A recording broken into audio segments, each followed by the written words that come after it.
మీ పిల్లలకు కోపము రేపక ప్రభు యొక్క శిక్షలోను బోధలోను వారిని పెంచుడి. చూడండి, ఏం చేయాలంట? పిల్లలకు ప్రభు యొక్క శిక్షలోను ప్రభు యొక్క బోధలోను వారిని పెంచు. వాళ్ళు పెంచకపోతే ఏమైతుందమ్మా? పెంచకపోతే మేలు జరుగుతుంది, కీడు జరుగుతుంది. కీడే జరుగుతుంది. పిల్లలకు మనం చెప్పకపోతే కీడే జరుగుతుంది. అదే దేవుని వాక్యం. అందుకనే తండ్రులారా, ప్రభు యొక్క శిక్షలోను బోధలోను నీ పిల్లల్ని పెంచమని చెప్పబడుతూ ఉంటున్నది. అప్పుడే పిల్లలు ఏం చేస్తారు? మొదటి నుంచి చదువుతారు. మొదటి నుంచి పిల్లలారా, ప్రభువునందు నీ తల్లిదండ్రులకు విధేయులై ఉండుట ధర్మమే. నీకు మేలు కలుగునట్లు నీ తల్లిని నీ తండ్రిని సన్మానింపుము. అప్పుడు నీవు భూమి మీద దీర్ఘాయుష్మంతుడు వగుదువు. వాగ్దానముతో కూడిన ఆజ్ఞల్లో మొదటిది. ఇప్పుడు తండ్రులారా, మీ పిల్లలకు కోపము రేపక ప్రభు యొక్క శిక్షలోను బోధలోను వారిని పెంచండి. ఇద్దరికి చెప్తుంది దేవుని వాక్యం. పెంచే తల్లిదండ్రులకు చెప్తుంది, పెరిగే పిల్లలకు చెప్తూ ఉన్నది. ఒకవేళ చెప్పకపోతే ఎవరి తప్పు? నాదే తప్పు. చెప్పకపోతే ఎవరి తప్పు? మీదే తప్పు. రేపు చెడ్డవారైతే దాంట్లో నుంచి వచ్చే శిక్షలు ఎవరికి వస్తావమ్మా? తల్లిదండ్రులకు వస్తాయి, పిల్లలకు వస్తాయి. కాబట్టి దాని విషయంలో మనం ఎప్పుడు ఇబ్బంది పడకూడదు. దేవుని వాక్యం వింటున్నటువంటి పిల్లల, ఈ పక్కనే రోడ్డు ఉంది కాబట్టి ఇదిగా పెళ్లికి సంబంధించినటువంటి వాళ్ళు బాధ్యతలు తీసుకొని వారు ఎంతో ఉన్నారు. ఆ శబ్దం మీకు ఈ సెల్ ఫోన్ లో యాడ్ అవుతూ ఉంటుంది కాబట్టి ఇదేంతో శబ్దం అని మీరు అనుకోవచ్చు. అందువల్లకే ఈ మాటను మీకు గుర్తు చేస్తున్నారు. దేవుని వాక్యంలోకి వెళ్దాం. కీర్తనలు 25:7 చూద్దాం. నా బాల్య పాపములను నా అతిక్రమములను జ్ఞాపకము చేసుకొనకుము. చూడండి, జ్ఞాపకము చేసుకోకము అని చెప్పి అంటున్నాడు. చూడండి, యెహోవా నీ కృపను బట్టి నీ దయ చొప్పున నన్ను జ్ఞాపకములో ఉంచుకొనుము. మనం కూడా ఏం చేయాలి? నీ కృప చొప్పున మమ్మల్ని జ్ఞాపకం చేసుకోమని గుర్తు చేయాలి. ప్రసంగి 11:9. యవనుడా నీ యవనమందు సంతోషపడుము. నీ యవన కాలమందు నీ హృదయము సంతుష్టిగా ఉండనిమ్ము. ఏముండాలంటమ్మా? నీ హృదయం ఎట్లుండాలంట? బాగుండాలా బాగుండకూడదు? మధ్యమ గారు బాగుండాలా బాగుండవు? కానీ ఇప్పుడు బాగున్నాయా? హృదయాలు బాగలేవు, బాలేవు. 90% పిల్లల హృదయాలు బాగలేవు. 10% దేవునికి లోబడేటటువంటి పిల్లలు, లేదా 15%, లేదా 20%, లేదా 25% దేవునికి భయపడేటటువంటి పిల్లలుగా ఉంటూ ఉన్నారు. వారి హృదయం పవిత్రముగా ఉండాలి. బాగలేదంటే దాని అర్థం ఏంటి? హృదయం బాగలేదు. హృదయం నిండి ఉన్న ప్రకారంగా నోరు మాట్లాడమని చెప్పి దేవుని వాక్యం మనకు తెలియపరుస్తూ ఉంది. కాబట్టి మన ఆలోచనలు, మన ఉద్దేశాలు, హృదయము బాగుండాలి అని అంటే దేవుని మాటలు మనకు జ్ఞాపకంలో ఉంచుకోవాలి. యవనుడా, నీ యవనమందు సంతోషపడుము. నీ యవన కాలమందు నీ హృదయము సంతృష్టిగా ఉండలేము. నీ కోరిక చొప్పునను నీ దృష్టి యొక్క ఇష్టము చొప్పునను ప్రవర్తింపుము. అయితే వీటన్నిటిని బట్టి దేవుడు నిన్ను తీర్పులోనికి తెచ్చునని జ్ఞాపకం ఉంచుకోను. అది తెచ్చుకొని, అది జ్ఞాపకం ఉంచుకొని నువ్వు జాగ్రత్త పడమని చెప్పి దేవుని వాక్యము. తీర్పులోనికి రాక జీవంలోనికి నడవాలి అని అంటే పాపంలో పడిపోకుండా దేవుని నిత్య జీవంలోకి నడవాలని చెప్పి దేవుని వాక్యం మనం తెలియపరుస్తుంది. 10వ వచనాన్ని కూడా చదువుకున్నాం. లేత వయస్సును నడి ప్రాయమును గతించిపోవునని గనక నీ హృదయములో నుండి వ్యాకులమును తొలగించుకొనుము, నీ దేహమును చేర్పుదాన్ని తొలగించుకొనుము. హృదయాన్ని చెడిపేటటువంటి దాన్ని మనం ఏం చేయాలంట? తీసివేసే. పిల్లలు అక్షరాలు దిద్దేటప్పుడు ఏమైనా తప్పు ఉంది అంటే ఏం చేస్తాం మనము? అక్షరాలను దిద్ది మళ్ళీ రాయి నాయన, మళ్ళీ రాయి బిడ్డ అని చెప్తాం. బాగా రాసినంత వరకు అలాగనే తుడుస్తూ రాస్తుంటాం. అందుకొరకే యూకేజీ, ఎల్కేజీ, ప్రైమరీ అని చెప్పి వాళ్ళ పెట్టారు. ఎందుకంటే వాళ్ళకి అలవాటు కావడానికి అది ప్రైమరు, ఎల్కేజీ, యూకేజీ. ఆ తర్వాతనే 1వ తరగతి వాళ్ళకు ప్రారంభించబడుతుంది. కాబట్టి ఏదైనా తప్పు ఉంటే తుడిచి వేసుకోవడానికి అప్పుడు సమయము ఉంటది. కాబట్టి దేవుని వాక్యం తెలియపరుస్తుంది ఏంటంటే లేత వయస్సును నడిప్రాయమును గతించిపోవునని గనక నీ హృదయములో నుండి వ్యాకులమును తొలగించుకొనుము, నీ దేహమును చెరుపుదాన్ని తొలగించుకొనుము. మన దేహాన్ని చెరిపేయడానికి మనం ఏం చేయాలి? తొలగించుకోవాలి. ఇర్మియా 2వ అధ్యాయము 2వ వచనం. నీవు వెళ్ళి యెరూషలేము నివాసుల చెవులలో ఈ సమాచారము ప్రకటింపుము. యెహోవా సెలవిచ్చినదేమనగా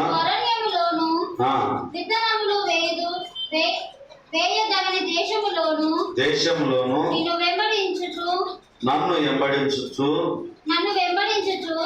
నీ యవన కాలములలో నీవు చూపిన అనురాగమును, నీ వైవాహిక ప్రేమను నేను జ్ఞాపకము చేసుకొనుచున్నాను. ఇప్పుడు ఇశ్రాయేలు యెహోవాకు ప్రతిష్ఠిత జనమును, ఆయన రాబడికి ప్రథమ ఫలమును, ఆయను అతని లయపరచు వారందరూ శిక్షకు పాత్రులైరి వారికి కీడు సంభవించును. ఇదే యెహోవా వాక్కు. 1వ వచనం. మరియు యెహోవా వాక్కు నాకు ప్రత్యక్షమై ఇలాగ సెలవిచ్చెను, నీ వెళ్ళి యెరూషలేము నివాసుల వైపు చెవులలో ఈ సమాచారం ప్రకటింపుము. యెహోవా సెలవిచ్చినది ఏమనగా నీవు అరణ్యంలోను విత్తనములు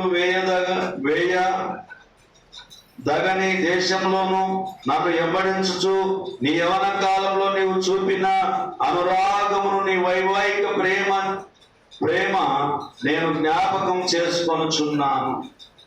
యవన ప్రాయంలో దేవుని కాడి మోయడం, యవన ప్రాయంలో పరిశుద్ధమైన ప్రేమ కలిగి ఉండడం, యవన ప్రాయంలో పవిత్రమైన హృదయం కలిగి ఉండడం, హృదయాన్ని చెరుపుకోకుండా ఉండడం, హృదయం నుండి ఉన్న ప్రకారంగా నోరు మాట్లాడినందు, యవన ప్రాయంలో తొట్టిల్లకుండా ఉండడం చాలా శ్రేయస్కరము. దేవుని వాక్యము ఇర్మియా గారికి వారి చెవులలో చెప్పమని చెప్పి దేవుని వాక్యం సెలవిస్తుంది. ఎక్కడ చెప్పమంటున్నామా? వాళ్ళ చెవులకు వెళ్ళి చెప్పండి. యవన ప్రాయంలో ఉన్నటువంటి పిల్లల విషయంలో ఇశ్రాయేలుకు చెప్పుమో సెలవిమ్మో అని చెప్పి దేవుని వాక్యం మనకు తెలియపరుస్తుంది. తిమోతి 1వ పత్రిక 4వ అధ్యాయము 12వ వచనం. యవనమును బట్టి ఎవడునో నిన్ను తృణీకరింపనీయకును గాని మాటలోను ప్రవర్తనలోను ప్రేమలోను విశ్వాసంలోను పవిత్రతలోను విశ్వాసులకు మాదిరిగా ఉండుము. నేను వచ్చే వరకు చదువుట యందును హెచ్చరించుట యందును బోధించుట యందును జాగ్రత్తగా ఉండుము. పెద్దలు హస్త నిక్షేపము చేయగా ప్రవచనముల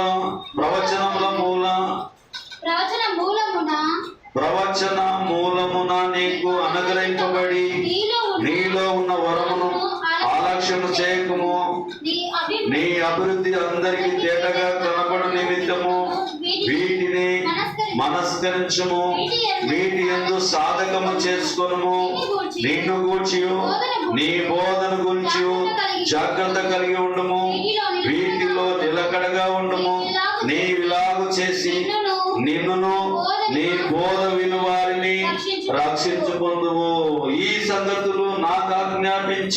బోధించుము. నీ యవ్వనమును బట్టి ఎవడు నిన్ను తృణీకరింపనీయకము గాని మాటల్లోను, ప్రవర్తనలోను, ప్రేమలోను, విశ్వాసంలోను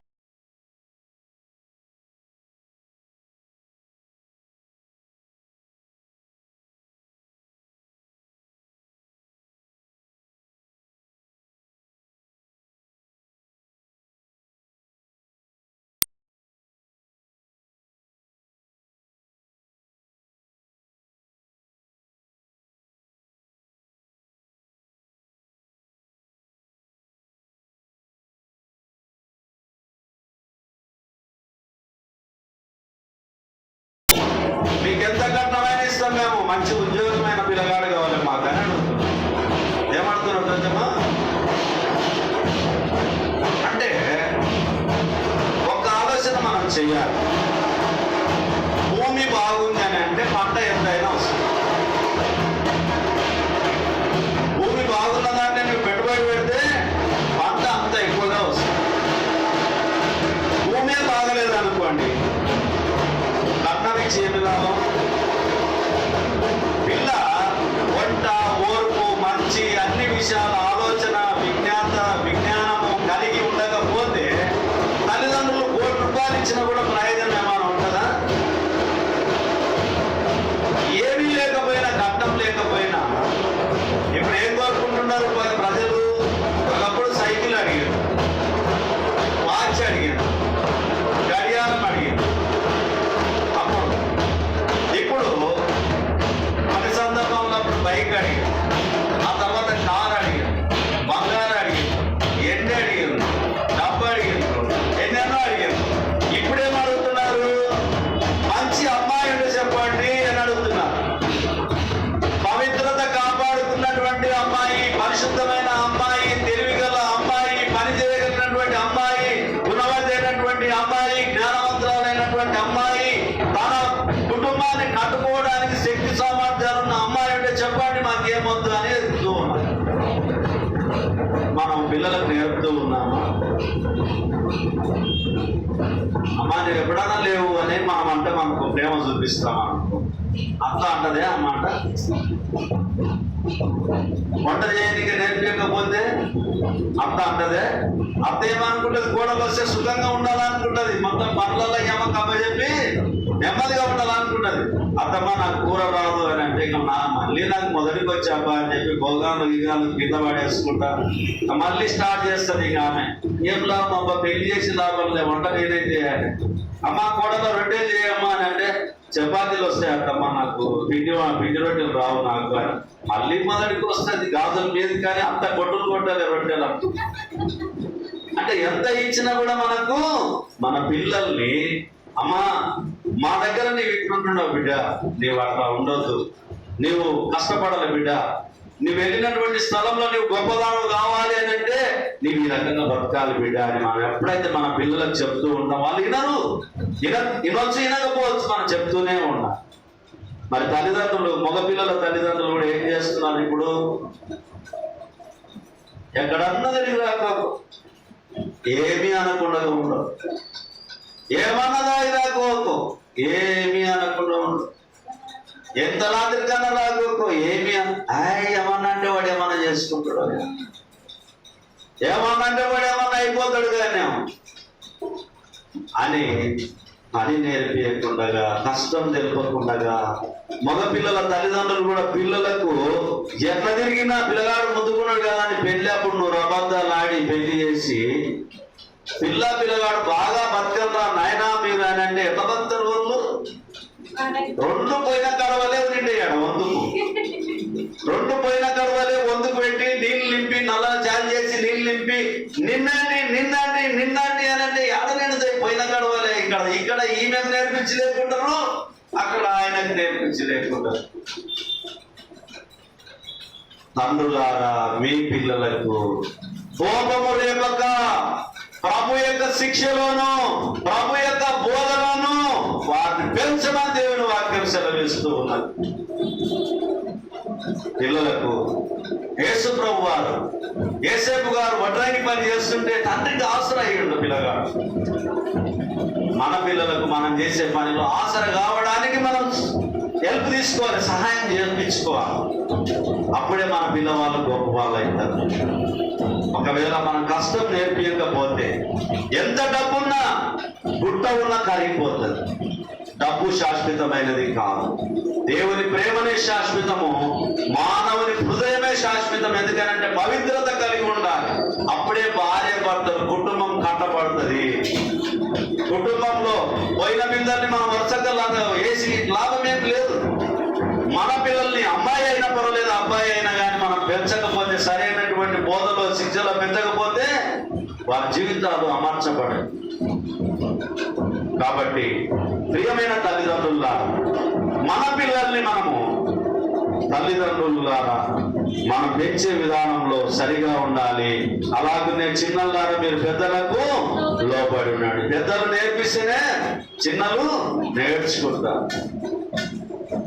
ఈ కాలంలో పిల్లలు ఒకవేళ మనం కింద కూర్చున్నాం అనుకోండి, మా నాయన కింద కూర్చున్నాడు, మా మామ కింద కూర్చున్నాడు, మా చిన్నమ్మ కింద కూర్చున్నాడు, నేను కింద కూర్చుందామనే స్వభావాలు లేవు ఇప్పుడు పిల్లల్లోన. మనం ఏడ కూర్చున్నాం అనేటటువంటిది కాదు. వాళ్ళు రెండు కాలు ఇట్లా వేసుకొని ఊపు కూడా కూర్చున్నామంటే కూర్చుంటారు, సెల్ ఫోన్ పెట్టుకొని. ఈ కాలంలో పిల్లలు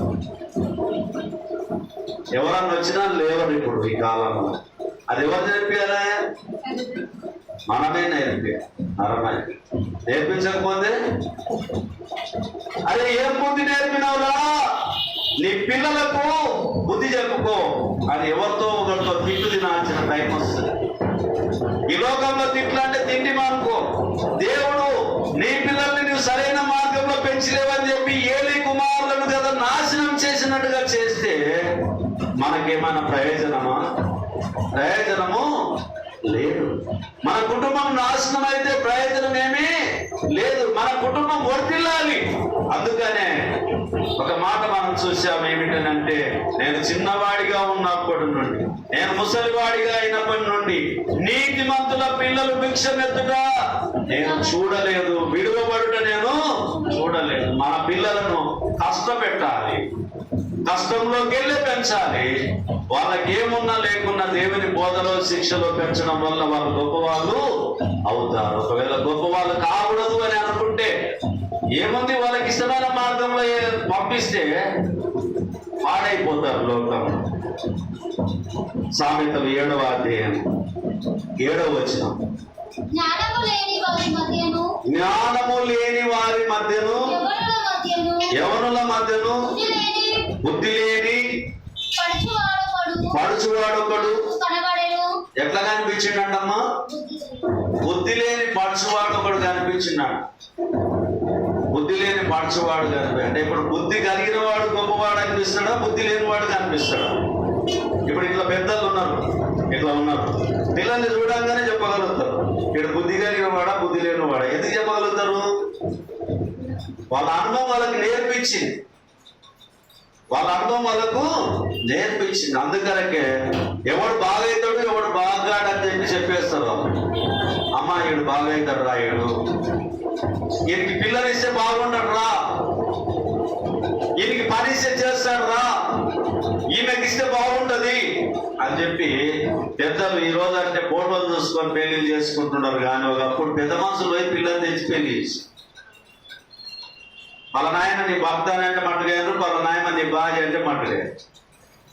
ఎప్పుడేమో హైట్, వెయిట్, డబ్బు, ఉద్యోగము, కలరు, రంగు, అతను ఉండే విధానము, లోపల హృదయం పాడైపోయింది కూడా ఉండకపోక కానీ మనిషి ముద్దుగా అనిపించాలి ఇప్పుడున్న వ్యవస్థ.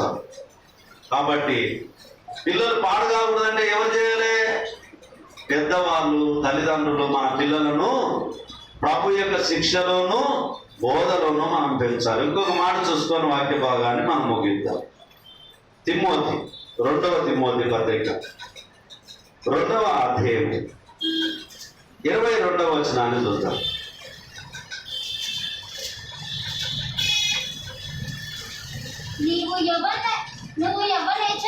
నీ యవనేచ్ఛల నుండి పారిపోము,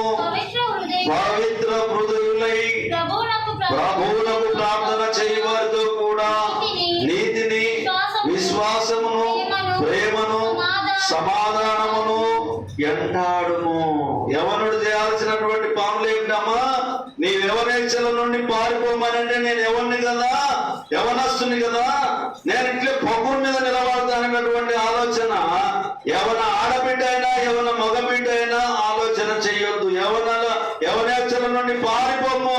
పవిత్ర హృదయులై ప్రభువునకు ప్రార్థన చేయువారితో కూడా నీతిని, విశ్వాసమును, ప్రేమను, సమాధానమును ఎంటాడవాలి.